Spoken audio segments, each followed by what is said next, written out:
अस्सलाम वालेकुम नाजरीन, आप देख रहे हैं नया पाकिस्तान और मैं हूं शहजाद इकबाल। कल वजीराबाद में साबिक वजीर आजम इमरान खान के ऊपर कातिलाना हमला हुआ था, जिसमें वो भी जख्मी हुए, उनके साथी भी जख्मी हुए थे और एक शख्स जाँ बहक हुआ था। और कल इस हमले के बाद हमने देखा कि पाकिस्तान के मुख्तलिफ शहरों में एहतजाज हुआ और वो एहतजाज आज भी जारी था और इस एहतजाज में मजीद शिद्दत भी दिखाई दी। अब से कुछ देर पहले पाकिस्तान तहरीक इंसाफ के चेयरमैन इमरान खान ने प्रेस कॉन्फ्रेंस भी की, उन्होंने गुफ्तगू की मीडिया से और ये जो गुफ्तगू थी हॉस्पिटल में बैठ के की, शौकत खानम हॉस्पिटल में, जहां सबसे पहले ये बताया गया कि उनको 4 गोलियां लगी हैं टांगों पे और जो उससे नुकसान हुआ उनकी हड्डी को वो भी बताया गया, उसकी सारी तफसीलात बताई गई। और इसके अलावा इमरान खान ने ये कहा है कि वो दोबारा लॉन्ग मार्च की कॉल देंगे, लोगों को इस्लामाबाद आने का कहेंगे और ये भी कहा अपने प्रोटेस्टर्स से कि जब तक 3 लोग जो वो समझते हैं कि इस हमले के जिम्मेदार हैं, जब तक वो इस्तीफा नहीं देते तब तक सड़कों पे एहतजाज करें, ये इमरान खान ने कहा है। कल असद उमर का एक बयान सामने आया था जो उन्होंने कहा था कि मैं इमरान खान की मर्जी से दे रहा हूं। इमरान खान ने वो बयान आज दोहराया है जिसमें उन्होंने वजीर आजम शहबाज शरीफ, वजीर दाखिला राना सनाउल्लाह और इसके अलावा सीनियर सिक्योरिटी ऑफिसर का नाम लेते हुए कहा था कि ये इसमें मुलविस हैं और इनका इस्तीफा ज़रूरी है, उसके बगैर तफ्तीश नहीं हो सकती। आज इमरान खान ने यह भी बताया है कि कैसे एक साजिश के तहत उनको कत्ल करने का मंसूबा बनाया। उन्होंने कहा सलमान तासीर की तरह मुझे असैसिनेट करने की कोशिश की गई ताकि मलबा जो है दिया जाए किसी शख्स पे कि इसने मजहबी जनूनियत में ये किया है या मजहबी इंतहा पसंदी में ये कारनामा किया है और ये इल्ज़ाम मुझ पर लगाया जाए कि मैंने दीन की तौहीन की थी। इस हवाले से इमरान खान ने क्या कहा, सुनिए। फैसला किया कि एक ऐसा सलमान तासीर टाइप कत्ल करो इमरान। इसके ऊपर पहले इसे कहो कि जनाब ये इसने मजहब की तौहीन की है या तौहीन रसालत की है।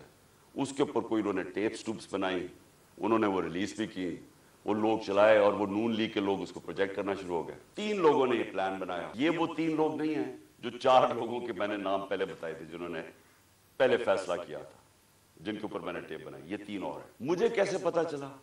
मुझे फिर अंदर से लोगों ने बताया। इन्होंने प्लान बनाया मुझे मारने। 3 लोगों ने बनाया। सबसे पहले राना सनाउल्लाह एक कातिल है। शहबाज शरीफ के ऊपर ह्यूमन राइट्स वॉच की रिपोर्ट है या एमनेस्टी इंटरनेशनल की रिपोर्ट है 1997 में जब चीफ मिनिस्टर था और 99 तक जब चीफ मिनिस्टर था। इससे कोई 900 कत्ल करवाए थे पुलिस मुकाबले में। साथ मिल गया इनके, एक तो डर्टी हैरी के ऊपर वादा करके आया था कि फिक्र ना करो मैं इनको ठीक करता हूं, आप मेरे पे छोड़ दें। आज इस खिताब में पाकिस्तान तहरीक इंसाफ के चेयरमैन इमरान खान ने यह भी बताया कि 24 सितंबर को जो उन्होंने जलसा किया था उसमें उन्होंने बता दिया था कि मुझ पर एक कातिलाना हमला होगा और फिर यही जवाब बताया जाएगा कि जो मजहबी जनूनियत है उसकी वजह से ये हमला हो गया है। कहा जाएगा कि मैंने मजहब की तौहीन की थी इसलिए ये हमला हो गया है। उन्होंने आज वो वीडियो भी चलाई और कहा कि अब वैसा ही हो रहा है। ये भी बताया उन्होंने तफसील बताते हुए कि जब हम पे फायरिंग हुई तो 2 बर्स्ट थे, एक जो है वो उल्टे हाथ से आया और उसके बाद वो झुक गए और इसके बाद सामने से भी जो है वो कह रहे कि फायरिंग हुई, पूरा बर्स्ट वहाँ से मारा गया जिसमें वो भी ज़ख्मी हुए और कुछ और लोग भी ज़ख्मी हुए हैं। इस पर हम मज़ीद बात करेंगे। इस वक्त हमारे साथ मौजूद हैं पाकिस्तान के वज़ीर दाखिला जिनको बराह रास्त इल्ज़ाम लगा रहे हैं उन पर इमरान खान। बहुत बहुत शुक्रिया राना सनाउल्लाह साहब, आपने हमें ज्वाइन किया। राना साहब, कल असद उमर ने यही कहा था कि मैंने इमरान खान ने मुझे कहा है कि ये बयान जाके दे दो। आज इमरान खान ने वो बयान दोहराया है और बाकायदा कहा है कि एक साजिश तैयार की गई थी जिसमें मंसूबा ये था कि मुझे इस तरीके से कत्ल किया जाएगा कि जो कत्ल करने वाला होगा वो आखिर उसको फिर मजहबी जनूनियत का नाम दे दिया जाएगा कि उसने मजहबी इंतहा पसंदी की वजह से ये किया है क्योंकि मैंने जो है दीन की तौहीन की थी। और वो कह रहे हैं कि मैं पहले एक जलसे में बता चुका हूं कि ये मंसूबा है और वो कह रहे हैं कि मेरे इन्फॉर्मर्स भी हैं, लोग मुझे बताते रहते हैं कि क्या प्लानिंग हो रही है। शहजाद ये इतना यानी झूठा इंसान है, यानी जिस तरह से समुंदर की गहराई नापी नहीं जा सकती, इस बेशर्म आदमी के झूठ का जो है वो आप अहाता नहीं कर सकते। इतनी बेशर्मी से, इतनी ढिठाई से इस आदमी ने कोई 1 घंटा जो है वो झूठ बोला है और इस पूरे झूठ में कोई मुझे एक बात बता दे। इसने कहा कि जी ये साजिश तैयार की है हम 3 लोगों ने, कोई एक सबूत मां सवाए अपने झूठ के, अपने बयानिए के, कोई एक इसने जिक्र किया हो कि जी फलां के सामने फलां जगह पे ये सबूत है, कोई एक सबूत इसने दिया हो, किसी एक सबूत के मतलब जो है वो बात की हो। सिर्फ अपनी ज़बानी कलामी, मैंने उस वक्त ये कहा था, मैंने फ़लाँ वक्त ये कहा था, अब मैं ये कह रहा हूँ, कल शाम मैंने ये कहा था। यानी इतना झूठा इंसान है ये। और फिर देखें, 900 कत्ल का इल्ज़ाम है, मेरे ऊपर 18 कत्ल का इल्ज़ाम है। इस बदबख्त से कोई पूछे, वो तुम 4 साल इस मुल्क के वज़ीर आज़म रहे हो, ये 900 कत्ल तुम्हें नज़र नहीं आया उस वक्त? ये 18 कत्ल तुम्हें नज़र नहीं आए उस वक्त? क्या तुमने पेशरफ्त की उस वक्त? उस वक्त तो तुम हमारे ख़िलाफ़ जो है वो झूठे केसेस बनाते रहे, गलत केसेस बनाते रहे। इन केसेस के ऊपर तुमने उस वक्त काम क्यों नहीं किया? उस वक्त तुम्हें किसी एजेंसी ने, किसी गवर्नमेंट के अदारे ने तुम्हें ये नहीं बताया कि ये 918 जो है ये कत्ल हो गए हैं और ये में लोगों ने जो है वो कर दी हैं। यानी मैं समझ ये हूँ कि ये वाकई एक फित और ये फसाद फिल अर्ज़ है।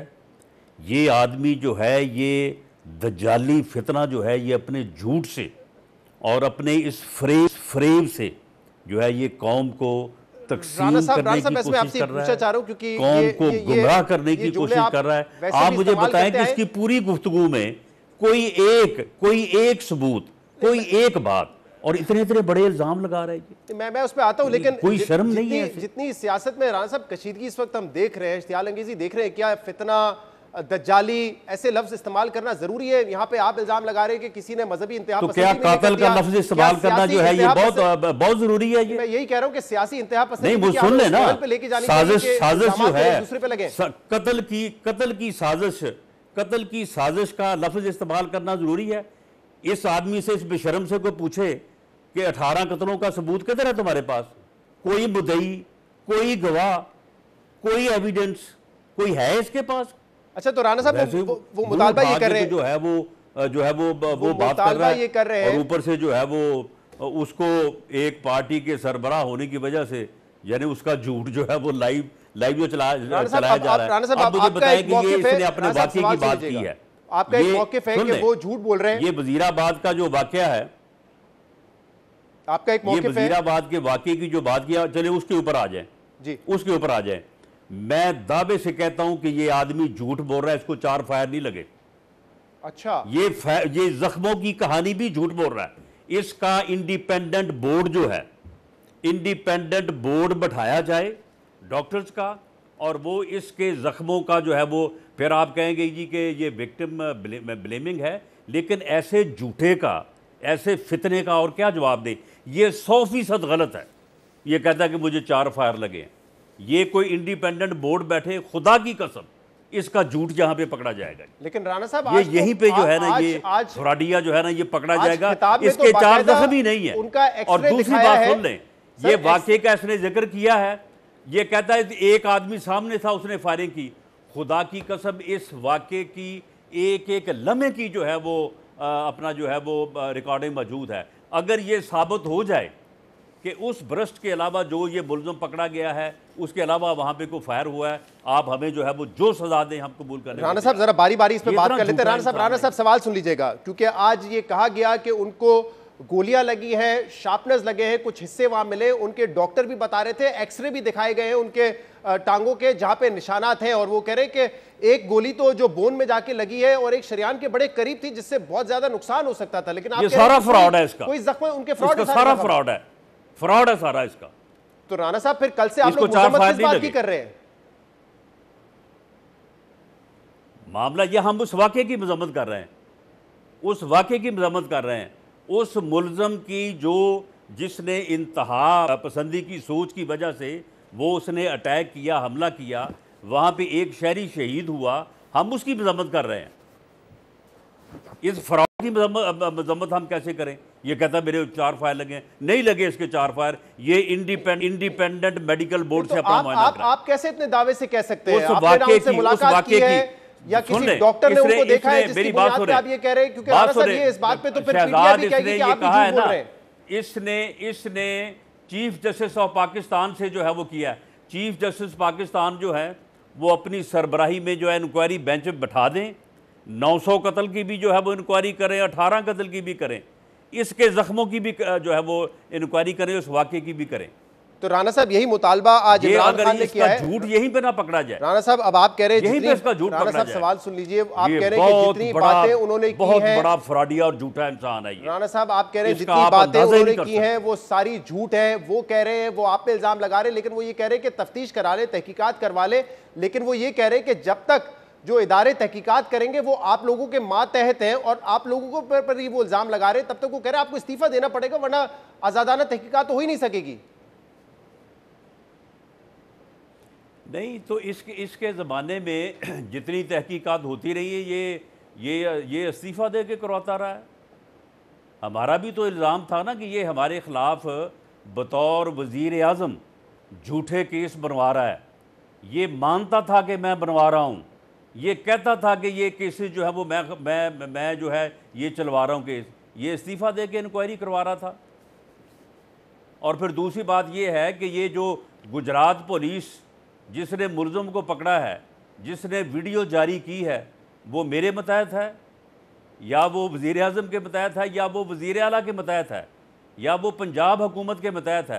पंजाब हुकूमत जो है वो क्या हमारे मतहत है या इसके मतहत है? बताएं ना आप। राणा साहब ये जो है वो पुलिस से। राणा साहब लेकिन जो इस वक्त आप बात कर रहे हो और राणा साहब आप बात कर रहे हैं जो इस वक्त आप उनसे मिले नहीं है, ना कोई आपका डॉक्टर उनसे जाके मिला है, आप कह रहे गोलियां नहीं लगी हैं, फ्रॉड है। अब इस मुल्क में हमने देखा है चाहे हामिद मीर साहब को गोलियां लगी हो, मलाला यूसुफजई को लगी हो, एहसन इकबाल साहब को लगी हो, हर मर्तबा कोई ना कोई ग्रुप उठता है और कहता है कि कोई गोली नहीं लगी, ये सारा ड्रामा है। नाम यार इस फ्रॉडिये के मुकाबले में उनके नाम ले रहे हो तुम। राणा साहब यूसुफ मीर का नाम मैं ये कह रहा हूं कि जब ये हादसात हुए थे तो उस वक्त लोग सवाल उठाते थे कि ये ड्रामा है, गोली नहीं लगी है। कौम को जो है वो अब जो फितना है, पूरी जो फसाद है, जो इस पूरी कौम के और इस मुल्क को तबाह करने पे तुला हुआ है, अपने जो है वो इक़्तिदार के जो है वो छिन जाने की वजह से आप इसके साथ उनका नाम ले रहे हैं। राणा साहब बात सुनिए, राणा साहब सवाल सुन लीजिए। राणा साहब एहसन इकबाल साहब को जब गोली लगी थी, मुझे 4 फायर लगे, एक अफसोसनाक वाकये में बोर्ड बैठाएं। राणा साहब एहसन इकबाल साहब को जब गोली लगी थी हाथ पर, तो मुझे याद है उस वक्त फोटोशॉप करके लोग तस्वीरें दिखा रहे थे कि प्लास्टर एक दिन इस हाथ में है, अगले दिन फोटोशॉप करके उल्टे हाथ में आ जाता था। इस तरह की बातें लोग करते रहते हैं बगैर एविडेंस के। लेकिन आप अगर इल्जाम लगा रहे हैं कि उनको गोली नहीं लगी है, फ्रॉड है, तो कोई सबूत है इसका आपके पास भी? मैं ये कह रहा हूं कि इसको एक फायर या एक फायर का कोई हिस्सा जो है वो तो बात मानने वाली है। ये कह रहा है मुझे 4 फायर लगे हैं, ये झूठ बोल रहा है, ये फ्रॉड कर रहा है कौम के साथ। आप कह रहे हैं एक भी नहीं लगा? ये कह रहा है कि एक ब्रश नहीं, ये कह रहा है कि दो सामने से एक आदमी ने फायर किया, ये भी झूठ बोल रहा है ये। अब ये जो आदमी पकड़ा गया है उसकी बात का जवाब नहीं दे रहा ये। उसने जो इसके ऊपर इल्ज़ाम लगाया है या उसने जो अपना मौका पेश किया उसके ऊपर ये जा ही नहीं रहा। एक नया बंदा जो है वो सामने ला के कहता है जी उसने भी फायर किया, ताकि वो ना बंदा मिले ना बात आगे चले। ये भी झूठ बोल रहा है। उस पूरे वाक़े की एक एक लम्हे की जो है वो अपना कैमरे पे जो है ना वो महफूज है, वीडियो बनी हुई है। अगर ये साबित हो जाए कि वो एक की बजाय 2 ब्रश चले हैं तो तब भी हम सजावार हैं। क्योंकि राणा साहब इनकी पार्टी के कुछ लोग कल से ये दावा कर रहे थे, कुछ तकरीबन 1 घंटा जो है वो गुमराह करने की कोशिश किया और ये समझता कि सारे लोग इसके सामने बुद्धू बैठे हैं, कोई आदमी जो है वो बात नहीं करेगा। राणा साहब कल भी कुछ सहाफी जो वहां पर मौजूद थे, से चलता रहेगा। कल भी जो कुछ सहाफी वहां पर मौजूद थे उनका ये शक था, वो फैलाता रहेगा। कल ये भी बिल्कुल गलत और ये अनएक्सेप्टेबल है। कल भी ये हमारे ऊपर जो है वो झूठे कत्लों के इल्जाम लगाए और हम अगर ये कहें कि ये इस आदमी को 4 फायर नहीं हो गया, इसलिए उनकी आवाज़ तो हम तक आ रही है, हमारी आवाज़ उन तक नहीं जा रही। हम कोशिश कर राब्ते को दोबारा बहाल करें, क्योंकि कल जो कुछ सहाफ़ी वहाँ पे मौजूद थे उनमें से भी चंद लोगों ने ये कहा कि ऐसा शुबा होता है कि फायरिंग जो है वो शायद एक साइड से नहीं आई है, 2 जगह से आई है। कुछ सहाफ़ियों ने यह भी कहा कि शायद रिपीटर गन से जो है फायरिंग हुई है, तभी वहाँ पे छर्रों के भी निशानात हैं और कुछ लोगों को छर्रे भी लगे हैं। तो अब इस हवाले से भी तहकीकात होनी ज़रूरी है, क्या एक अटैकर था, एक से ज़्यादा था, कौन सा असला शुरू हुआ है। और पंजाब पुलिस पर बड़ी जिम्मेदारी आती है कि वो तफ्तीश भी करे। और वैसे भी पंजाब पुलिस के हवाले से कहा जा रहा है कि इमरान खान का जब ये कंटेनर गुजर रहा था वजीराबाद से, तो 100 मीटर के अतराफ में हमने देखा था कि कोई वहाँ पर सिक्योरिटी नहीं थी। हादसा होने के बाद कई सवालात उठाए जा रहे हैं कि जो एरिया कॉर्डन ऑफ करना चाहिए था ताकि फॉरेंसिक्स हो सकें, ऐसा भी कुछ नहीं किया गया पंजाब पुलिस की जानिब से। और फिर यह देखा जाता है कि चंद ही मिनटों बाद एक वीडियो सामने आ जाती है जिसमें जो अटैकर है मुबैना वो ये तस्लीम करता है कि मैंने ये हमला किया, और वो बताता है कि इमरान खान ने कुछ ऐसी बातें कही थी मजहब के हवाले से जिसकी वजह से उन्होंने ये हमला किया। और फिर पंजाब के जो चीफ मिनिस्टर है परवेज इलाही साहब, उन्होंने खुद बताया कि उस वक्त थाने का जो अमला था उसको हटा दिया गया। और फिर ये होता है कि कुछ घंटों बाद और चंद वीडियोज़ आ जाती हैं उस अटैकर की। राना सनाउल्लाह साहब से हमारा राब्ता दोबारा बहाल हो चुका है। राना साहब आप बताइएगा, क्योंकि यहाँ पे वर्जन बड़ा डिफरेंट है। वो कल कुछ सहाफ़ी भी थे जिनका ये शुबा था कि शायद बड़ा असला भी वहाँ पे चला है और शायद 2-3 एतराफ़ से फायरिंग हुई हो, तो इसकी मुकम्मल तहकीकात होना ज़रूरी है। तहरीक इंसाफ भी बगैर इल्ज़ाम के, बगैर सबूत के ना किसी पर इल्ज़ाम लगाए ना आप लोग लगाएं। तो अब ये बताइए कि कैसे एक साफ और शफाफ तहकीकात हो सकेंगी जिसपे सबका एतमाद हो। देखिए, हमने तो पहले से ये बात की है और ये बात ऑन रिकॉर्ड है कि इस वाक़े की जो है वो JIT जो है वो बननी चाहिए।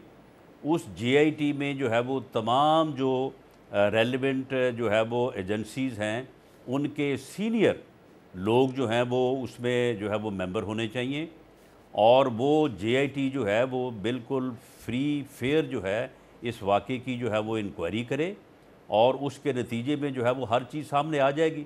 अब जो मुलज़म पकड़ा गया है वो को किसी ने तो पकड़ के नहीं दिया, वो इनकी जो अपना पुलिस है वहाँ से उन्होंने पकड़ा है, वो इनके जो कारकुन हैं उन्होंने पकड़ा है और सही आदमी को पकड़ा है जिसने वहाँ पे फायरिंग की है। अब उसकी जो वीडियो जारी हुई है या लीक हुई है तो उसके ज़िम्मेदार ये हैं या हम हैं। और वो जो वीडियो जारी हुई है उसमें उसने जो मौक़िफ़ इख्तियार किया है मुलज़म ने, ये उसको गलत साबित करने के लिए कोई लाए ना सामने चीज़ कोई, यानी उसके ऊपर बात ही नहीं कर रहा है ये, और उल्टा जो है वो अब झूठ बोल रहे हैं, उल्टा जो है वो इल्ज़ाम तराशी कर रहे हैं। तो इस तरह से तो अगर ये समझते हैं कि इस तरह से ये लोगों को जो है वो ब्लैकमेल करेंगे, तो इस तरह से तो कोई ब्लैकमेल नहीं होगा। इससे पहले उन्होंने हमारे ख़िलाफ़ झूठे मुकदमा दर्ज किए, हमें जेलों में बंद किया। जब अगर उस वक्त हम इनसे ब्लैकमेल नहीं हुए तो अब भी हम इस किस्म के इनके झूठ और प्रोपेगेंडे से जो है वो ब्लैकमेल नहीं होंगे। राना साहब, अगर यही मामला है जो कि अटैकर उस वीडियो में बता रहा है कि उन्होंने कहा है कि इमरान खान पे उन्होंने इल्ज़ाम लगाया कि उन्होंने दीन की तौहीन की थी और इस वजह से मैंने हमला कर दिया उन पर, एक तो ये बात भी अगर हुई है तो बहुत ही खौफनाक बात है कि कोई खुद हथियार लेके कैसे फैसला कर सकता है कि किसने दीन की तौहीन की है नहीं की है। लेकिन इस मामले में भी हुकूमत वक्त का फिर क्या किरदार है, क्योंकि कुछ अरसे पहले आपके एक वफाकी वजीर उन्होंने प्रेस कॉन्फ्रेंस की, PTV ने बाकायदा वो प्रेस कॉन्फ्रेंस नशर की जिसमें वो इमरान खान पे तौहीन मजहब के इल्ज़ामात लगा रहे थे। तो आपका और आपकी जमात का फिर इसमें क्या किरदार रहता है? अगर PTV में बैठ के इस तरह की वुज़रा आके तकरीर करेंगे, जो प्रेस कॉन्फ्रेंस करेंगे उसको दिखाया जाएगा, तो क्या आप ये माशरे में कशीदगी कम कर रहे हैं या आप जो मजहबी इंतहा पसंदी है उसको बढ़ाने में किरदार अदा कर रहे हैं? फिर नहीं, जिस वज़ीर का आप हवाला दे रहे हैं कि उसने प्रेस कॉन्फ्रेंस की थी, तो उसके ख़िलाफ़ इमरान खान साहब या PTI ने क्या किया था ये आपको मालूम है? उसका भी ज़रा जिक्र कर दें आप। मामला ये है कि एक तरफ एक आदमी जो है वो झूठे जो है वो सैकड़ों कत्लों के इल्ज़ाम लगा रहा है और आप हमें पकड़ रहे हैं इस बात में कि हमने उसका जो है वो, अगर ये बयानिया है कि फायर उसको एक लगा है या आधा लगा है और वो 4 बना रहा है उसको, फायरिंग का जो है वहाँ पे जो मुलज़म पकड़ा गया है उसके साथ एक और नामालूम मुलज़म डाल रहा है ताकि वो ना उसका पता चले और मेरा झूठ जो है ना इसी तरह से जो है वो चलता रहे। तो ये इस तरह से तो मामला, राना साहब, ये मेरे सवाल का जवाब नहीं है। राना साहब, सही तौर पे किसी नतीजे पे नहीं पहुंच सकते। राना साहब, ये मेरे सवाल का जवाब नहीं है। सवाल मैं कर रहा हूं कि क्या वफाकी वजीर को एक ऐसी प्रेस कॉन्फ्रेंस करनी चाहिए जो PTV नशर करे जिसमें वो मजहबी नफरत अंगेजी फैला रहे हों, और फिर अगर कोई खुदा न खास्ता वाकया हो जाता है तो उन सब की जिम्मेदारी नहीं है उस पर जिन्होंने ये काम किया था। और मैं आपको बता दूं, ये मरियम औरंगजेब साहिबा ने 12 सितंबर उसी दिन के जो ट्वीट्स किए थे उन्होंने हैशटैग इस्तेमाल किया था तौहीन रिसालत का मुजरिम इमरान। ये हमारी इंफॉर्मेशन मिनिस्टर है जिन्होंने ये हैशटैग इस्तेमाल किया है कि तौहीन रिसालत का मुजरिम इमरान। तो फिर आप बतौर हुकूमत क्या इस माशरे में जो मजहबी इंतहा पसंदी है उसको कम कर रहे हैं या उसको हवा देने की कोशिश कर रहे हैं? और अगर ऐसा ही अटैक इमरान खान की वजह, उनके बयानात की वजह से हुआ है, तो उसको उन बयानात को हवा किसने दिए? फिर नहीं शहजाद, आप इतने मासूम ना बने, इतने भोले ना बने आप। अगर हमारा मुखालफ जो है वो हमें जो है वो मुसलमान भी ना समझे और हमें काफिर साबित करने के लिए वो मदीना की रियासत के हवाले दे, वो हमारे ख़िलाफ़ जो है वो जहाद शुरू करे और जहाद के जो है वो हवाले दे, वो ख़ुद को ये कहे कि मेरी जो है वो मदद जो है वो नऊज़ बिल्ला अल्लाह ताला की तरफ से ऐसे हो रही है जैसे नबियों की रहनुमाई होती रही है। राणा साहब, वो इन इस सब पे किस्म हम की तनकीद गुफ्तगू करते भी रहे। करे राणा साहब, कि इन जिस सब तरह बयानात पे हम सुन तनकीद लेना करते रहे, अब लेकिन सुन क्या ले, इनके बयानात अब के सुन जवाब में लेना, फिर इस तरह की प्रेस अब कॉन्फ्रेंस सुन होनी ले, चाहिए या नहीं होनी चाहिए? नहीं सुन ना अब ऐसे ना करें, अब ऐसे ना करें। अगर खुदा ना खास्ता मैं ये कहूँ कि मेरा पैगाम जो है वो उसी तरह से है नऊज़ बिल्ला के जिस तरह से रसूल पाक सल्लल्लाहु अलैहि वसल्लम का पैगाम था और जिस तरह से लोग उनके लिए निकले थे, मेरे लिए निकलो और ये जो अपोजिशन बैठी है या हुकूमत बैठी है मेरी मुखालफ, इनके ऊपर चढ़ दौड़ो, तो यार क्या हम इस बात की मजम्मत ना करें? हम नहीं, सुन लें। अगर मैं ये बात कहूँ, अगर इसने ये बात कही तो क्या हम उसकी मजम्मत भी ना करें? इसने ये कहा नहीं है कि जिस तरह से नबी का पैगाम सुन के, पैगंबरों की बात सुन के लोग उनके पैगाम को आगे फैलाने के लिए निकलते थे, मेरे पैगाम को फैलाने के लिए निकलो। राणा साहब, ये तमाम बयानात जिनका आप जिक्र कर रहे हैं, जो इसमें काबिल एतराज बात थी, उस पे हम बात भी करते रहे। ये हुआ कि नहीं हुआ, ये इसने कहा कि नहीं कहा? इसके जवाब में आप ये और कहें कि हमने भी मुल्ज़िम किस बात को रेलेवेंट कर रहा है? आप मुझे बताएं कि ये वाकया हुआ कि नहीं हुआ? राणा सनाउल्लाह साहब हमारे साथ। नाज़रीन, आज के प्रोग्राम में इतना ही। शो से इजाजत दीजिए। अल्लाह हाफ़िज़।